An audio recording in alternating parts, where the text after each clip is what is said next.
Hello दोस्तों, इस video में हम लोग देखने वाले हैं 1388 से तुगलक वंश के पतन की कहानी। दोस्तों, फिरोज शाह तुगलक की मृत्यु हो जाती है 1388 में। एक बहुत बड़ा साम्राज्य उत्तराधिकार के रूप में मिलने वाला था फिरोज शाह तुगलक के बाद तुगलक वंश के उत्तराधिकारियों को। लेकिन फिरोज शाह तुगलक के बाद कोई भी शासक तुगलक वंश का ऐसा नहीं हुआ जो उस शासन व्यवस्था को, उस साम्राज्य को संभाल पाता। 1388 में फिरोज शाह तुगलक की मृत्यु के बाद उसका पोता शाह तुगलक दिल्ली सल्तनत की गद्दी संभालता है और बन जाता है तुगलक वंश का चौथा सुल्तान। दोस्तों, गयासुद्दीन तुगलक शाह द्वितीय के नाम से अपनी ताजपोशी कराता है शाह तुगलक, मतलब इसका पहले नाम शाह तुगलक था और इसने अपना राज्याभिषेक कराया था गयासुद्दीन तुगलक शाह द्वितीय के नाम से। तो दोनों ही इसके नाम प्रसिद्ध हैं और इतिहास में दर्ज हैं। परंतु दोस्तों, 1388 में गद्दी पे बैठने के बाद इसने कोई भी इतिहास के लिहाज से ऐसा प्रमुख कार्य नहीं किया जो इतिहास में इसका नाम बेहतर सुल्तानों में दर्ज किया जाता। फिर भी हम लोग यहाँ देख रहे हैं सभी शासकों को दिल्ली सल्तनत के, इस लिहाज से हम लोगों के लिए उचित है कि गयासुद्दीन तुगलक शाह द्वितीय के बारे में भी थोड़ा जान लेना चाहिए। तो फिरोज तुगलक की मृत्यु के बाद 1388 में एक गद्दी संभालता है। दोस्तों, गद्दी पे आते ही इसका चाचा नसरुद्दीन मोहम्मद विद्रोह कर देता है। उसे पसंद नहीं था कि उसका भतीजा गयासुद्दीन तुगलक शाह द्वितीय दिल्ली सल्तनत की गद्दी पे बैठे।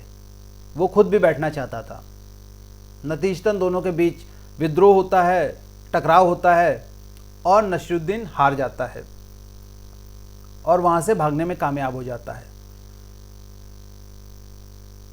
इसके पूरे शासन में बस यही एक कार्य था जो कोई विद्रोह इसने दबाया हो या किसी आक्रमण का इसने सामना किया हो और उसको जीता हो।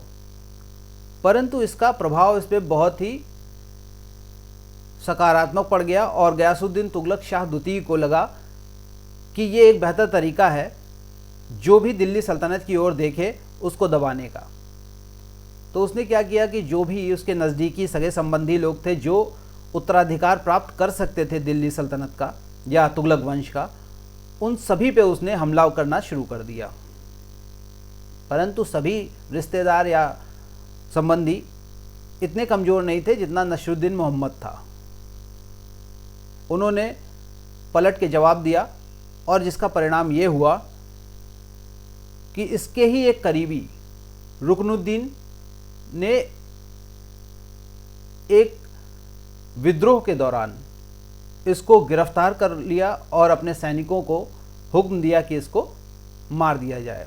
तो 1388 में ही अपने शासन में आने के कुछ दिनों बाद ही गयासुद्दीन तुगलक शाह द्वितीय अपने ही एक करीबी रुकनुद्दीन के हाथों मारा जाता है। दोस्तों, इतिहास में इसका इतना ही वर्णन है और इतिहास के लिहाज से बहुत महत्वपूर्ण भी नहीं है। और यहीं से 1388 से ही तुगलक वंश का पतन भी माना जाता है। यहाँ से तुगलक वंश का पतन आरंभ हो जाता है। तो आगे के भी शासकों को हम लोग देखेंगे। लेकिन दोस्तों, फिरोज शाह तुगलक के बाद कोई भी शासक ऐसा नहीं हुआ तुगलक वंश का जो बहुत ही प्रभावशाली भूमिका में रहा हो।